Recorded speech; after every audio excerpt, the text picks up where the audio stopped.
আসসালামু আলাইকুম। Digital marketing basic গাইডলাইনের আজকে চতুর্থ ক্লাসে সবাইকে শুভেচ্ছা এবং স্বাগতম জানাচ্ছি। আজকে আমরা এসইও সম্পর্কে জানবো। সার্চ ইঞ্জিন অপটিমাইজেশন কি, এটা এবং ডিমান্ডেবল একটা জিনিস এসইও। আমরা এসইও সম্পর্কে অনেকেই জানি এবং এসইও সম্পর্কে জানতে চাই যে আসলে এসইওটা কি। আমি ডিজিটাল মার্কেটার বললেই হয় না, আমি ডিজিটাল মার্কেটিং করতে চাই বললেই হয় না, আপনি ডিজিটাল মার্কেটিং একটা সেক্টরে যেতে চান সেটা বললেই হয় না, আপনাকে সেটার উপর পারফর্ম করে দেখাতে হবে। তো আমরা অনেকে জিজ্ঞাসা করলে বলে আমি এসইও পারি। এসইওর ভিতরে অনেক কোয়ালিটি আছে, অনেক ধরন আছে। আপনাকে আগে এসইও কী সেটা বুঝতে হবে। তো আমরা আগেই বলেছি এটা আমাদের বেসিক, একদম বেসিক জিনিসগুলো, পিওর বেসিক জিনিসগুলো থাকবে যে আসলে ডিজিটাল মার্কেটিং জিনিসটা কী, এটা আপনি কীভাবে বুঝবেন। তো আজকে চলেন এসইও নিয়ে আলোচনা করি। সার্চ ইঞ্জিন অপটিমাইজেশন, এসইওটা কী? এসইও হলো এমন একটা প্রক্রিয়া, সার্চ ইঞ্জিন অপটিমাইজেশনটা হচ্ছে এমন একটা প্রক্রিয়া যার মাধ্যমে আপনি আপনার ওয়েবসাইটকে সার্চ ইঞ্জিনের র্যাঙ্কিংয়ের টপ পজিশনে আনতে পারবেন। এখন সেটা আপনার ওয়েবসাইট হতে পারে, আপনি কারো ওয়েবসাইটকে এসইও করে সার্চ ইঞ্জিন র্যাঙ্কিংয়ের প্রথমে নিয়ে আসতে চান, সেটাও হতে পারে। যেমন কিছু উদাহরণ দিলে আপনারা সহজে আবার বুঝবেন। দেখেন এইখানে কিছু জিনিস দেখাচ্ছি। যেমন ধরেন আমি গুগলে সার্চ করেছি অনলাইন শপিং লিখে, তো গুগল আমাকে কি করেছে, আপনি অথবা .com দিয়েছে, আপনি এইখান থেকে অনলাইন শপিং করতে পারবেন। দারাজ দিয়েছে, এরকমের আরও 2-3টা অপশন দিয়েছে যে আপনি এই জায়গা থেকে অনলাইন শপিং করতে পারবেন। এখন কথা হচ্ছে কি, এখানে অথবা .com প্রথমে কেন আসলো, দারাজ দ্বিতীয়তে কেন আসলো, অনলাইন শপিং বিডি তৃতীয়তে কেন আসলো? এই যে 1 থেকে 5 পর্যন্ত র্যাঙ্কিংয়ে এরা আসার জন্য এরা তাদের ওয়েবসাইটে এসইও করিয়েছে, এই কারণে তারা এই র্যাঙ্কে চলে আসছে। এরপরে আরেকটা জিনিস দেখাই। এখানে আমি বেস্ট শুজ বিডি আমি লিখে সার্চ দিলাম, তো আমাকে কি করলো, সব মেন শুজ ইন বাংলাদেশ। অথবা .com আবার আসছে, তারপর বাটা বিডি আবার আসছে। এখানে একটা মজার ব্যাপার দেখাচ্ছি, এখানে দেখেন একটা স্পন্সর্ড লেখা আসছে। হ্যাঁ, স্পন্সর্ড লেখা আসছে। এটাকে কি বলে জানেন? এটাকে পিপিসি বলে, পেপার ক্লিক। যখন মানুষ এটার উপরে ক্লিক করবে এবং ক্লিক করার দ্বারা যখন ওইখান থেকে ROI জেনারেট হবে, তো ক্লিকের দ্বারা সে $2 দিল, সে একটা প্রোডাক্ট বিক্রি করলো $100। তো এই যে সিস্টেম, এই সিস্টেমটাই মূলত এসইও। সেটা আপনি আপনার ওয়েবসাইটের জন্য করতে পারেন, অথবা আপনি আপনার ক্লায়েন্টের ওয়েবসাইটের জন্য করতে পারেন, অথবা আপনি কোথাও জব করেন সেইখানে আপনি এসইওর কাজ করতে পারেন। তো এখন চলেন যে এসইও কত প্রকার সেটা আমরা নিয়ে আলোচনা করি। আমি এসইও পারি সেটা বললে এসইও কিন্তু আবার আলাদা আলাদা ধরন আছে। এসইওর কিন্তু অনেকগুলো পার্ট আছে, সেটা আপনাকে বুঝতে হবে। যেমন টেকনিক্যাল এসইও আছে, তারপরে হচ্ছে গিয়ে অন পেজ এসইও আছে, অফ পেজ এসইও আছে, লোকাল এসইও আছে। এগুলো কিন্তু আলাদা আলাদা প্রত্যেকটা ইন্ডিভিজুয়াল অংশ। তো আপনি চাইলে শুধু টেকনিক্যাল এসইওর উপরে কাজ করতে পারেন, আপনি চাইলে শুধু অন পেজ এসইও নিয়ে কাজ করতে পারেন, আপনি চাইলে শুধু অফ পেজ এসইওর উপরে কাজ করতে পারেন, আপনি চাইলে লোকাল এসইও নিয়ে কাজ করতে পারেন। এটা কিন্তু অনেক বড় একটা ফ্যাক্ট। এসইও আমি পারি বললেই হবে না, আপনাকে এগুলো বুঝতে হবে। দেখেন আজকে আমরা আগে প্রথমে টেকনিক্যাল এসইও শিখি। টেকনিক্যাল এসইও হচ্ছে গিয়ে আপনার ওয়েবসাইটের টেকনিক্যাল পার্টগুলো, এই যে এই পার্ট সোজা শর্ট হিসেব, টেকনিক্যাল পার্টগুলো ভালো থাকতে হবে। যেমন ওয়েবসাইটের লোডিং স্পিড, আপনি যে ওয়েবসাইটটা কিনেছেন তাহলে লোডিং স্পিড ভালো হতে হবে।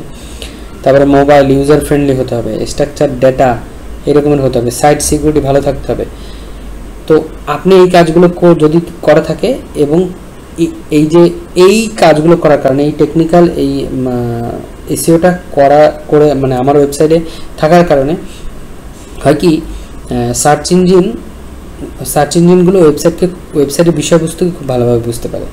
আর না হয় কিন্তু বুঝতে পারে না, সাইট যতই ভালো হোক, যতই যা হোক না কেন, তাহলে আর না হয় বুঝতে পারে না। এটা মূলত টেকনিক্যাল এসইও। আপনি চাইলে শুধু টেকনিক্যাল, যেমন আপনি ওয়েবসাইট তৈরি করতে পারেন, তারপর হচ্ছে মোবাইল ফ্রেন্ডলি ডিজাইন করতে পারেন, স্ট্রাকচারাল ডেটা তৈরি করতে পারেন, সাইট সিকিউরিটি নিয়ে কাজ করতে পারেন। তো এগুলোর উপরে আপনি টেকনিক্যাল এসইও, টেকনিক্যাল নলেজ নিয়ে এই যে জিনিসটা, এটাকে মূলত টেকনিক্যাল এসইও বলা হয়ে থাকে। এরপরে আমরা অন পেজ এসইওর ভিতরে যাই, যে অন পেজ এসইওটা কি।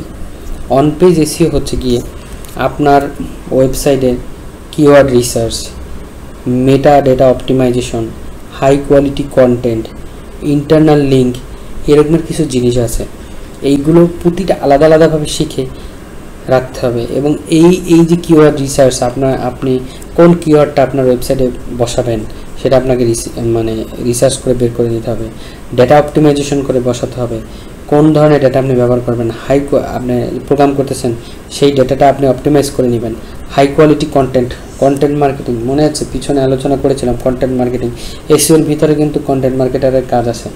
তারপরে হচ্ছে ইন্টারনাল লিঙ্ক, ভিতরগত যে লিঙ্কগুলো থাকে, লিঙ্কগুলো আপনি বিল্ড কীভাবে করবেন, এই যে কাজগুলো, এইটা হচ্ছে অন পেজ এসইওর কাজ। তারপর হচ্ছে off page SEO, on page SEO পরে অফ পেজ এসইও।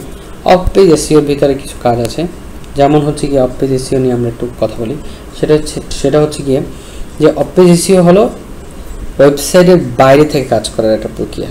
যেমন সাইটে কোনো লিঙ্ক আনা, তারপরে হচ্ছে যেমন ব্যাকলিঙ্ক বলেন, সোশ্যাল মিডিয়া শেয়ার বলেন, অনলাইন কমিউনিটি বলেন, এই যে অনলাইন সম্প্রদায়ের অংশগ্রহণ করা, এই যে সিস্টেমগুলো, এটা হচ্ছে গিয়ে অফ পেজ এসইও, এটা অন পেজ এসইওর বাইরে, ঠিক আছে। লিঙ্ক ব্যাকলিঙ্ক তৈরি করা সহ আর অন্যান্য যে কাজগুলো, এটা হচ্ছে অফ পেজ এসইও। তারপরে হচ্ছে গিয়ে লোকাল এসইও কি দেখেন, অনেক সময় আমি পিছনে একটা জিনিস দেখিয়েছিলাম,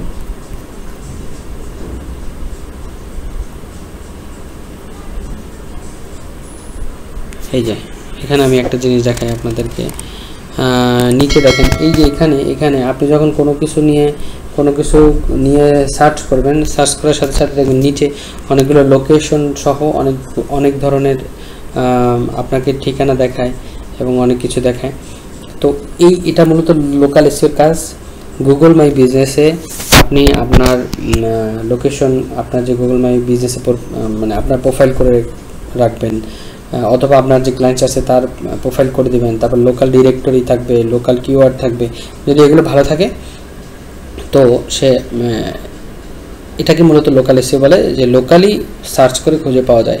হ্যাঁ, তো বেস্ট হসপিটাল ইন বরিশাল, আপনি যদি সার্চ দেন best hospital in Dhaka, best cafe in Barishal Dhaka, আপনি যাই লিখে সার্চ দেবেন না কেন, তো আপনার লোকালি যদি এসইও করা থাকে তো ওইটা খুব সহজে দ্রুত আপনার সামনে চলে আসবে। এটা দেখা যায় কি এসইওতে অন্য কিছু না করেও শুধু লোকাল এসইও করেও আপনি আপনার প্রফিট মার্জিন করাতে পারবেন, সেলসের প্রফিট মার্জিন করাতে পারবেন।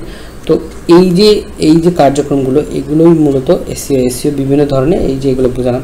তো হয় কি, আমরা যখন গুগলে সার্চ করি, গুগলের ক্রলার আছে, ও হচ্ছে গিয়ে বিভিন্ন জায়গা থেকে, ধরেন আমি এই যে প্রথমে আপনাদেরকে দেখিয়েছি যে বেস্ট শুজ বিডি, যখন এটা আমি লিখে সার্চ দিয়েছি তখন গুগলের ক্রলার স্পাইডার সে কী করেছে, দেখেছে যে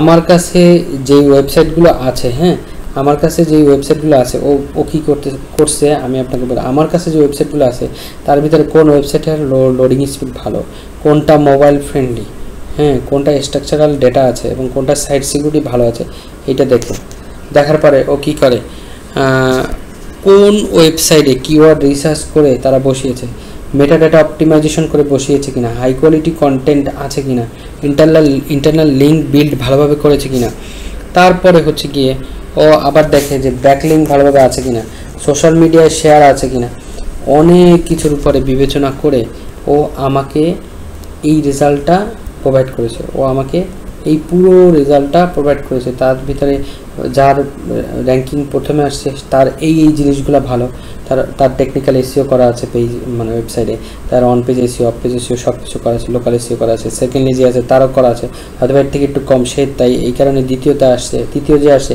তার একটু কম, সেই কারণে গুগল স্কলার এই রকমের করে কাজ করে। তো এটাই মূলত হচ্ছে গিয়ে এসইও। এবং আরেকটা জিনিস না জানলেই নয় যে এসইও কীভাবে কাজ করে। এতক্ষণ যে আমরা বললাম, আমরা সবই বলে ফেলছি। সার্চ ইঞ্জিনে র্যাঙ্ক পেতে সহায়তা করে, আমরা প্রথমে দেখিয়েছি। ওয়েবসাইটে ভিজিটর বৃদ্ধিতে সহযোগিতা করে, এই যে আপনি সার্চ করে যান না, তো এই ওয়েবসাইটে ভিজিটর বৃদ্ধিতে যখন, কারণ আমরা তো 1 থেকে 5 এই 5টা টপই ইউজ করি, এই কারণে ওরা কী করে, ভিজিটর বৃদ্ধিতে সহায়তা করে, ওয়েবসাইটের অথরিটি বৃদ্ধিতে সহায়তা করে, পাঠক বন্ধুত্বপূর্ণ কন্টেন্ট সরবরাহ করে। কারণ আপনি যা চাচ্ছেন সেই রিলেটেড জিনিস সবসময় আপনাকে দেওয়ার চেষ্টা করে। আচ্ছা, এখন হচ্ছে কি এসইও প্রয়োজনীয়তা কি? এসইও মানুষ কেন করবে? যেমন এই যে আলোচনা করলাম, ওয়েবসাইট ট্রাফিক, ব্র্যান্ড ভ্যালু, বিশ্বাসযোগ্যতা, সাশ্রয়ী মার্কেটিং এবং প্রতিযোগিতায় টিকে থাকা। যারটা উপরে আসছে তারটা দিয়ে তো মানুষ কিনবে, ভাববে যে গ্রাহক মানে যারা সার্চ করার পরে তারা ভাববে যে যেহেতু অথবা আসছে প্রথমে, তাহলে এটাই ভালো, এটাই ঢুকি, তো ওইটাই ঢুকবে এবং ওইটা থেকেই অর্ডার দেবে। তো প্রতিযোগিতায় টিকে থাকার জন্য অবশ্যই আপনাকে এসইও করতে হবে, প্রত্যেকটা কোম্পানিকে এসইও করতে হবে, হ্যাঁ, প্রতিটা কোম্পানিকে এসইও করতে হবে। এই জিনিসটাই মূলত এসইও, সার্চ ইঞ্জিন অপটিমাইজেশন। এই কাজই এটা আপনি আপনার জন্য করতে পারেন, আপনার ওয়েবসাইটের জন্য করতে পারেন, আপনার ক্লায়েন্টের জন্য করতে পারেন। তাহলে আপনাকে আলাদাভাবে এসইও শিখতে হবে, এসইও মাস্টারি কোর্স শিখতে হবে। আমরা সামনে এসইও মাস্টারি কোর্স প্রোভাইড করবো, কীভাবে আমরা একদম এসইওর A to Z সব শিখতে পারেন। তো সবাই ভালো থাকবেন, আসসালামু আলাইকুম।